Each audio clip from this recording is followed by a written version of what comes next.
Election is election, దానికి by election general election అనేది తేడా ఉండదు కదా. ఒకటి గోపీనాథ్ గారు చనిపోకపోయినా జూబ్లీహిల్స్లో బై ఎలక్షన్ వచ్చేది, అది చాలామందికి తెలియదు.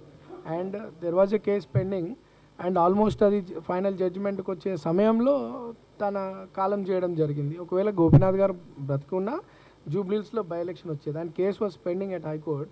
సో నేను అది కేసు విత్డ్రా క్లోజ్ చేయడం వల్ల తను చనిపోయినాడు కాబట్టి కేసు క్లోజ్ చేసినాం, లేకపోతే election commission was party in it. So ఎలక్షనే జరిగేది కాదు. క్లోజ్ అవ్వడం వల్ల ఎలక్షన్ కమిషన్కి ఆ మెసేజ్ పోవడం, అక్కడ నుండి సెంట్రల్ ఎలక్షన్ కమిషన్ మెసేజ్ పోవడం, ఎలక్షన్ రావడం.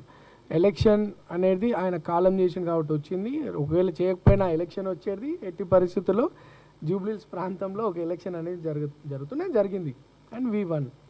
సో ప్రజల ఆశ.